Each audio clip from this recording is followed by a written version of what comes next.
Hello friends, welcome back to my channel. आज हम फिर आपके लिए कुछ नए टिप्स एंड ट्रिक्स लेकर आए हैं जो आपके घर के कामों के साथ साथ आपके किचन के काम को भी बहुत ही आसान बनाएंगे। तो चलिए फ्रेंड्स, टाइम को वेस्ट किए बिना ही आज की जो खास टिप्स है उसको हम स्टार्ट करते हैं। तो फ्रेंड्स, जो मेरी पहली टिप्स है वो इस तरह से हेयर ऑयल को लेकर है। यानी कि अगर आप कोई भी तेल बालों में लगाने के लिए यूज़ करते हैं तो क्या होता है ना, कभी कभी हम उसको अगर अपने ड्रेसिंग टेबल पर रख देते हैं या कहीं भी रख देते हैं तो आपने देखा होगा कि जहाँ रखते हैं वहाँ पर निशान पड़ जाता है, नीचे काफ़ी गंदा हो जाता है। तो उसके लिए आप क्या कीजिएगा, इस तरह से देखिए, जैसे कि आप तेल इस्तेमाल करते हैं तो हम अगर तेल यूज़ कर लेते हैं, तेल निकाल लेते हैं तो उसके बाद नीचे की जो जगह गंदी हो जाती है उसको हमको बार बार साफ़ करना पड़ता है।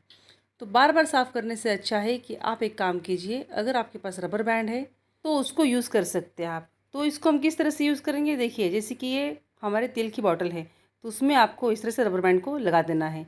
इससे क्या होगा कि जो भी एक्स्ट्रा ऊपर का तेल आएगा वो जो रबर बैंड है उसके अंदर सोख लेगा और नीचे तक बिल्कुल भी नहीं जाएगा। इससे आप जहाँ भी तेल रखेंगे वो जगह बिल्कुल भी गंदी नहीं होगी। तो इस तरह से आप कोई भी तेल हो, चाहे हम किचन में खाना वगैरह बनाते हैं वो तेल हो या फिर बालों में लगाते हैं वो तेल हो या कोई भी डिब्बा हो, अगर आप उसको इस तरह से रबर बैंड लगा कर रख देंगे तो जो एक्स्ट्रा तेल निकलता है, हम यूज़ करने के लिए निकालते हैं तो उसके बाद जैसे हम ढक्कन बंद करते हैं तो एक्स्ट्रा तेल निकलने के बाद क्या होता है कि नीचे तक फैल जाता है। तो वो ना हो ऐसा, और उससे बचने के लिए आप ये वाली ट्रिक ज़रूर इस्तेमाल कर सकते हैं। तो इस तरह से उम्मीद करती हूँ फ्रेंड्स जो ट्रिक्स है आप लोग के लिए ज़रूर यूज़फुल लगी होगी। तो हम बढ़ते हैं अपने नेक्स्ट टिप की ओर। तो फ्रेंड्स, जो मेरी नेक्स्ट टिप है वो इस तरह से नल को लेकर है।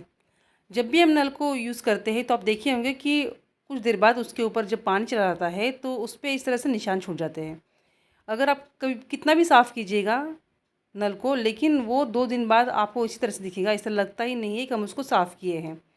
तो कई बार क्या होता है कि हम उसको ब्रश से या फिर किसी और से रगड़ देते हैं, फिर भी वो बार बार पानी गिरने की वजह से उस पर फिर निशान, धब्बे, दाग धब्बे रह जाते हैं। पानी के दाग धब्बे जो होते हैं वो उस पर जाने के बाद रह ही जाते हैं। तो इसमें आप क्या करेंगे, अब बार बार साफ़ करने से अच्छा है कि हम आपके लिए बहुत ही अच्छा ट्रिक बताने वाले हैं। आप इस ट्रिक को फॉलो कीजिएगा, आपके नल के ऊपर कभी भी पानी नहीं जमेगा और इस तरह से आपका जो नल है आपको बार बार साफ़ करने की ज़रूरत बिल्कुल भी नहीं पड़ेगी। उसके लिए आपको क्या करना है कि इस तरह से कैंडल ले लेना है, और याद रखिए फ्रेंड्स, ये जो कैंडल है वो हमेशा वाइट ही चाहिए। तो आप कैंडल ले लीजिए और कैंडल से आपको इस तरह से जो आपका नल है, सिंक का नल या चाहे वॉश बेसिन का नल, उसको आपको इस तरह से रगड़ देना है। तो इस तरह से हम कैंडल लेकर जितना नल है, नल के पूरे जो भी पार्ट्स है उसको इस तरह से रगड़ देंगे। इससे क्या होगा कि उसके ऊपर एक लेयर हो जाएगी। अगर आपके पास कैंडल नहीं है तो आप चाहे तो वैसलीन का भी इस्तेमाल कर सकते हैं। अगर आपके पास वैसलीन भी नहीं है तो आप कोकोनट ऑयल लेकर उसको यूज़ कर सकते हैं। तो देखिए, हमने इस तरह से जो कैंडल था उसको चारों तरफ से नल की ओर लगा दिया है। अब इसके बाद हम क्या करेंगे फ्रेंड्स, ये जो कैंडल लगा दिए हैं उसको हम किसी कपड़े से पोंछ देंगे। देखिए, आपको इस तरह से पोंछ देना है।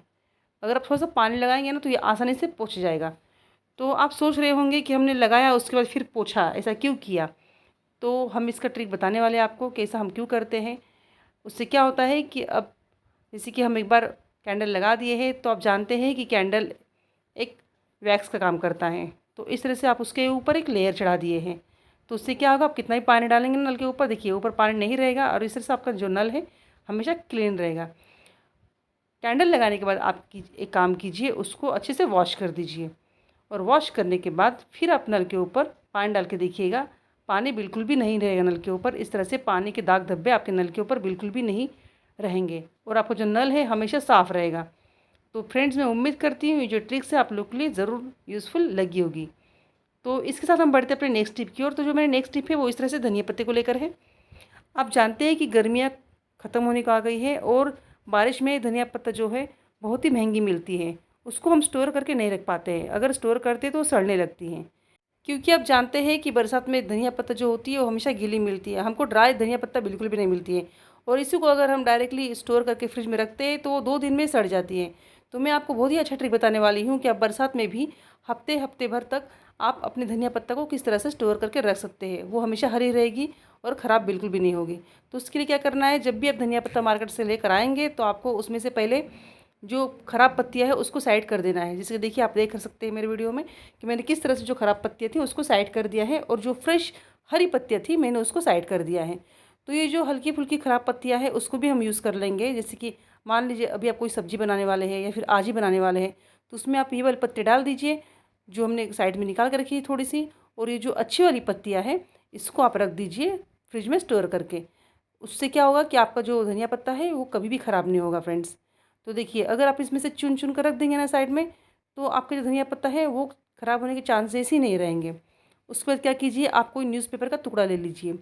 वो क्यों ज़रूरी है बताते हैं हम आपको। आपको लेकर इस तरह से उस पे हल्का हल्के से हाथ से प्रेस करना है, क्योंकि अब जानते हैं कि बरसात में हमेशा गीली पत्ती ही मिलती है। तो इस तरह से अगर आप करेंगे ना, तो ये पानी जो है ना, इसका एक्स्ट्रा पानी वो सोख लेगा। अगर आपके पास न्यूज़पेपर नहीं है और टिश्यू पेपर है, तो आप चाहे तो टिश्यू पेपर लेकर भी इस तरह से पानी को आप सोख सकते हैं। इससे क्या होगा कि आपकी जो धनिया पत्ता है एकदम से ड्राई हो जाएगी और उसमें पानी की एक भी बूंद नहीं रहेगी। और उसके बाद आपको पेपर में इस तरह से लपेट कर एक पॉलिथीन के अंदर करके आपको धनिया पत्ते को रख देना है। इस तरह से आप अगर स्टोर करके रखेंगे फ्रेंड्स, तो आपको जो धनिया पत्ता है वो कभी भी ख़राब नहीं होगा। और आप चाहे तो 15-15 दिन तक भी इसको इस्तेमाल कर सकते हैं, ख़ास करके बारिश के मौसम में। क्योंकि अब जानते हैं कि बारिश के मौसम में धनिया पत्ता जल्दी मिलती नहीं है, और अगर मिलती भी है तो बहुत महंगी मिलती है और उसको हम स्टोर करके नहीं रख पाते हैं। तो आप ये वाली ट्रिक इस्तेमाल कीजिए और मुझे बताइए कमेंट करके कि आपको ये वाली ट्रिक कैसी लगी और आपको कितनी यूज़फुल लगी। तो चलिए फ्रेंड्स, हम बढ़ते अपने नेक्स्ट टिप की ओर। कभी कभी क्या होता है कि हम सब्ज़ी वगैरह बनाने के लिए अगर मान लीजिए कुछ चीज़ें भूल जाते हैं रात को भिगोने के लिए, जैसे चना हो या राजमा हो या कोई दाल हो, और हमको सुबह याद आता है कि हमको रात को भिगोने के लिए रखना था, लेकिन हम रख नहीं पाए। और सुबह फिर क्या होता है कि हमको टाइम नहीं मिलता है। और अगर मान लीजिए हमको 2-3 घंटे में ही कोई सब्ज़ी बनानी है और हमको कोई चीज़ को भिगो कर रखना है, उसको फुलाना है, तो हमारे पास कोई ऑप्शन रहता नहीं है, हम उसको फुला नहीं पाते हैं। तो मैं आपको एक बहुत ही अच्छा ट्रिक बताने वाली हूँ कि अगर मान लीजिए आपको कोई सब्ज़ी बनानी है और आपको 2-3 घंटे में उसको भिगोना है या फिर फुला के रखना है, तो आप किस तरह से उसको यूज़ कर सकते हैं फुला कर। तो देखिए फ्रेंड्स, आपको क्या करना है, एक कैसरोल ले लेना है। तो कैसरोल तो सभी घर में होगा, इसमें हम रोटियां रखते हैं। तो इस तरह से आप कैसरोल ले लीजिए। तो मेरे पास इस तरह से स्टील का कैसरोल था, अगर आपके पास प्लास्टिक का है तब वो भी ले सकते हैं। और हम क्या करेंगे, इसके अंदर गर्म पानी डाल देंगे। तो मैंने गर्म पानी डाल दिया है, तो ये गर्म पानी कुछ ज़्यादा ही गर्म हो गया था, तो मैंने इसमें और थोड़ा सा ठंडा पानी ऐड कर दिया। तो फ्रेंड्स, इस तरह से हमको गुनगुना मतलब कि थोड़ा सा गर्म ही पानी लेना है, गुनगुना भी नहीं बोल सकते हम, हाथ से हम बर्दाश्त कर सकते हैं उतना गर्म पानी ले लेना है। और उसके अंदर आप इस तरह से कोई भी चीज़ डाल दीजिए और आप इसको बंद करके रख दीजिए। और आप देखेंगे फ्रेंड्स, 2 घंटे में ही देखेंगे कि आपकी जो उसमें डाली हुई चीज़ है वो अच्छे से फूल जाती है। चाहे वो कोई भी सब्ज़ी हो या फिर चना हो, राजमा हो, दाल हो, आप इस तरह से 2 घंटों में भिगो सकते हैं और आराम से उसकी सब्ज़ी बनाकर खा सकते हैं। और देखिए कितने अच्छे से फूल भी जाता है। तो मैं उम्मीद करती हूँ फ्रेंड्स, ये जो ट्रिक्स है ना आप लोग के लिए ज़रूर यूज़फुल लगी होगी। अगर आपके साथ भी ये परेशानी है और आप कभी भूल जाते हैं कोई चीज़ भिगो कर रखने के लिए, तो आप ये वाली ट्रिक इस्तेमाल कीजिए। बहुत ही जल्दी ये भीग कर रेडी हो जाता है और आप तुरंत इसकी सब्ज़ी बना सकते हैं। तो चलिए फ्रेंड्स, इसी के साथ ही आज की जो वीडियो है उसको हम यही एंड करते हैं और हम मिलेंगे अपने नए वीडियो में नए टिप्स एंड ट्रिक्स के साथ। तब तक के लिए बाय बाय।